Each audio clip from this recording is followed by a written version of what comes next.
A gente fala agora sobre a investigação contra o presidente do PL, Valdemar da Costa Neto. A Polícia Federal quer saber agora se deputados federais sabiam e foram omissos diante do uso de seus nomes para o engendramento e pagamento de emendas parlamentares que, segundo a própria Polícia Federal, foram direcionadas por Valdemar da Costa Neto. 119 milhões de reais em bens do presidente do PL foram bloqueados por determinação do Supremo Tribunal Federal. Nossa repórter Elis Barreto traz os detalhes para a gente. Elis, seja muito bem-vinda novamente. Boa tarde para você, Vitor, e para todos que nos acompanham. Exatamente, a Polícia Federal investiga se a participação, ciência, adesão ou até a inconsciência dos deputados citados no documento está sendo apurada. No contexto dessa investigação, a inconsciência, segundo a Polícia Federal, é porque parlamentares podem ter tido os nomes usados para supostos envios de emendas parlamentares de comissão sem a ciência desse fato. A corporação, entretanto, afirma que já existem alguns elementos mais consistentes, Vitor, sobre o possível envolvimento de determinados parlamentares, mas com a ciência deles. Mas a PF diz ainda que a responsabilidade de cada parlamentar nesse suposto esquema de encaminhamento de verbas parlamentares ainda vai ser esclarecido ao longo da investigação. Nos documentos públicos da decisão do ministro do STF, Flávio Dino, os deputados não são identificados. A investigação, a gente lembra, é um desdobramento da Operação Transparência, que foi deflagrada para apurar possíveis irregularidades na distribuição de emendas de comissão na Câmara dos Deputados. Segundo os investigadores, o presidente do Partido Liberal, Valdemar da Costa Neto, mesmo sem exercer nenhum tipo de mandato, teria poder o suficiente para definir valores, áreas e até municípios que seriam beneficiados com essas emendas parlamentares. Nesse esquema, ainda segundo a apuração da Polícia Federal, os servidores da Câmara seriam responsáveis por organizar as indicações. Para dar uma aparência de legalidade, ainda segundo a apuração, os deputados federais teriam sido registrados como solicitantes das verbas, quando, na verdade, quem estava fazendo a definição do envio desses valores seria Valdemar da Costa Neto. A PF identificou pelo menos 21 emendas parlamentares, que somam um montante de 119 milhões de reais,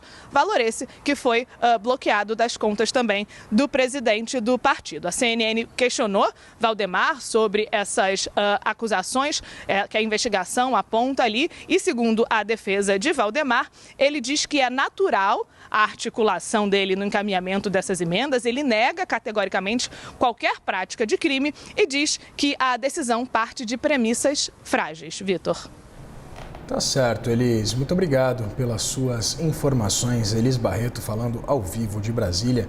A gente segue em Brasília para conversar com a nossa âncora do CNN 360, Débora Bergamasco, sobre essa investigação que envolve as emendas parlamentares. Débora, que desgasta a pré-campanha de Flávio Bolsonaro. Eu queria entender a estratégia agora do senador para tirar do caminho exatamente essa série de respostas que a pré-campanha tem sido obrigada a dar ao longo dos últimos meses. Seja muito bem-vinda novamente.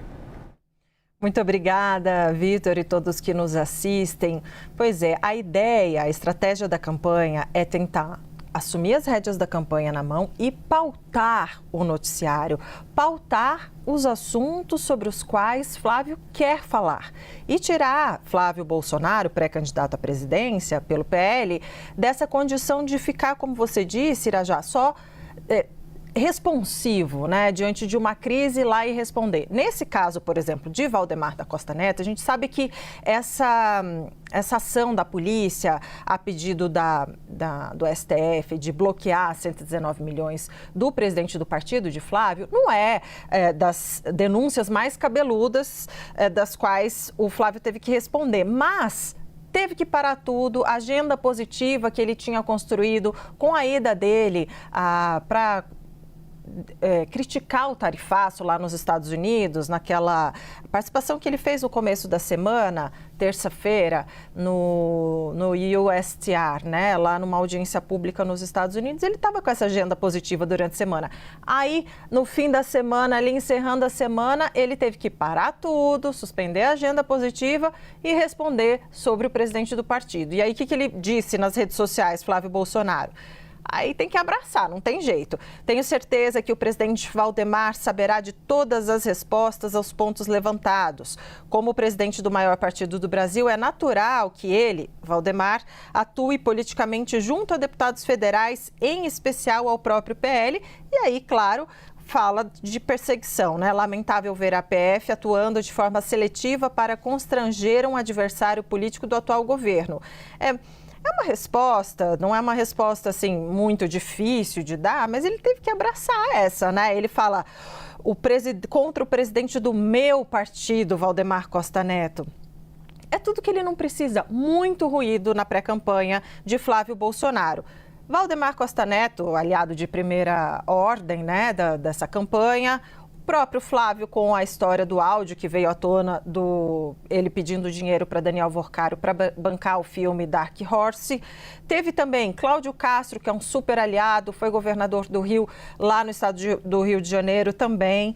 A ação policial também chegou a ser preso Márcio Canella, que era o escolhido por Flávio Bolsonaro para ser o candidato ao Senado. Tem 2 vagas, né, para o Senado esse ano. Uma das vagas era de Márcio Canella e Flávio tinha sido avisado. Gente, olha, o pessoal da campanha foi avisado. Vai estourar coisa desse cara, cuidado. Ah, não, vamos ver, a gente acha que não é agora. E aí paga para ver, cheio de fio desencapado. E aí fica mais difícil pautar, né, a agenda positiva. Então, ele falar de propostas, falar de ideias. Ontem Flávio Bolsonaro esteve em Fortaleza, no Ceará, para ajustar o palanque regional de lá, ou seja, o apoio a Ciro Gomes, né, que foi o estopim lá da briga com a Michele Bolsonaro. E essa também foi uma das frentes de ação, de reação que Flávio Bolsonaro teve que entrar em campo para apagar um incêndio dentro da própria família. Irajá. Pois é, né, Débora? A gente, inclusive, vai voltar a conversar sobre a família Bolsonaro, sobre Michele Bolsonaro, mas agradeço a você, por enquanto, pela análise.